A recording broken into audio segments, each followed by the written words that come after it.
यह कहानी एक ऐसे घर से शुरू होती है जहां हंसी की आवाजें भी हैं और खामोश डर की परछाइयां भी। मकर संक्रांति का दिन है। छत पर पतंगे उड़ रही हैं। मजाक चल रहा है। दोस्ती और छेड़छाड़ में सूरज को पति ब्रह्मचारी कहा जा रहा है, जैसे ये सिर्फ एक मजेदार तमगा हो। दोस्त उसे चिढ़ा रहे हैं कि आज के दिन तो कम से कम बीवी की नजरों में बुद्ध बनने से बच जाए।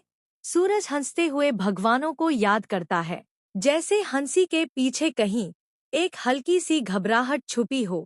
इसी बीच ईशा और मोनिका की नोकझोंक, पतंग, जुगाड़ और चाय की डब्बी पर बैठकर ऑर्डर लेने की बातें माहौल को हल्का बनाती हैं।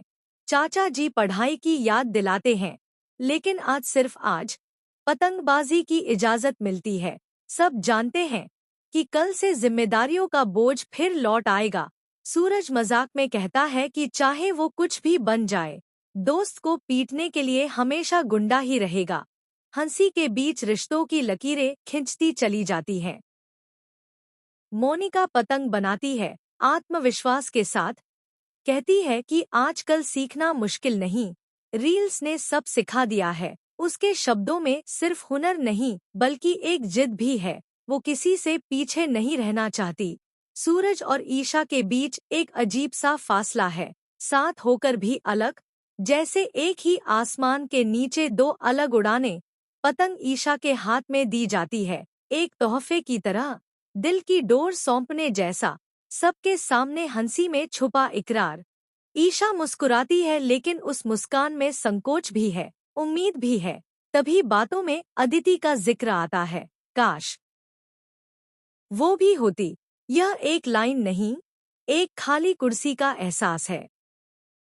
और फिर कहानी अचानक छत से उतरकर एक अंधेरे कमरे में पहुंच जाती है, जहां त्योहार भी डर से कांपता है। अनिल नशे में है। उसकी आवाज में त्योहार की मिठास नहीं बल्कि शक की कड़वाहट है। वो पूछता है मिठाई बनी या नहीं, और सवाल के पीछे आरोप छुपा है।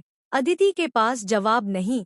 उसके पास पैसे नहीं, क्योंकि जो उसने अपनी मेहनत से कमाए वो भी छीन लिए गए।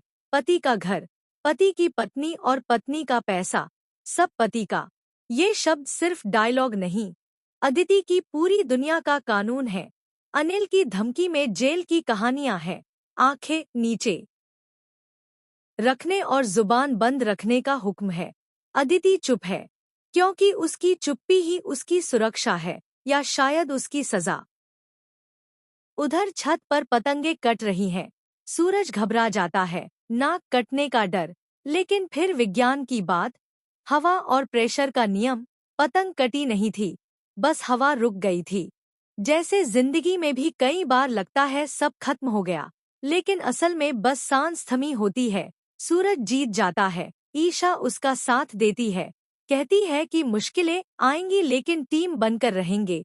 इस उम्मीद में एक गर्माहट है, एक भविष्य का वादा है। सब तालियां बजाते हैं, हंसी लौट आती है। लेकिन अदिति की कहानी वहीं नहीं रुकती। सूरज फोन करता है, बहन से पूछता है क्यों नहीं आई। आवाज में फिक्र है।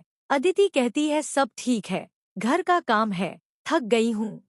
झूठ बहुत साधारण है, लेकिन दर्द बहुत गहरा। सूरज उसे भरोसा दिलाता है कि वो हमेशा साथ है, अगर कुछ भी हो तो कॉल करना। अदिति हाँ कहती है, लेकिन फोन रखते ही कमरे में फिर वही सन्नाटा है। कचौड़ियाँ बनती हैं। घर की बड़ी बहू होने का फर्ज निभाया जाता है। सब खाते हैं।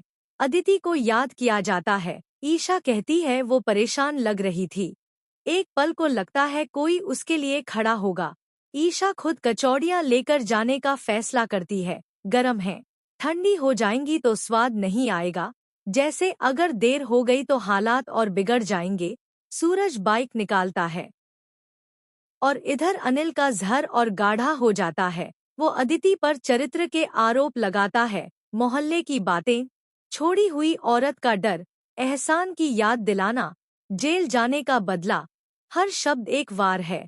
अदिति रोती है, मना करती है, लेकिन उसकी आवाज कमजोर है। अनिल की हिंसा में सिर्फ गुस्सा नहीं, एक बीमार सोच है। सजा देने की जिद है, और फिर एक खामोश चीख। जो कैमरे से बाहर रह जाती है लेकिन दिल में गूंजती है। कहानी आखिर में एक और मोड़ लेती है। आईएएस बनने का सपना, एफआईआर, बैकग्राउंड, क्वालिफिकेशन, सब दीवार बनकर खड़े हैं। जैसे हर किरदार किसी न किसी लड़ाई में फंसा है।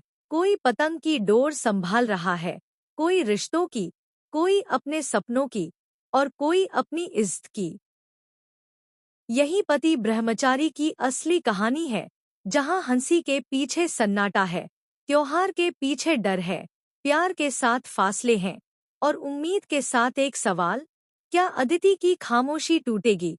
क्या सूरज को सच्चाई पता चलेगी? क्या ये घर सिर्फ पतंगों से भरा रहेगा या सच की आंधी सब कुछ उड़ा ले जाएगी? अगला एपिसोड यहीं से शुरू होगा, और जवाब देखने के लिए आपको ये कहानी आगे तक देखनी ही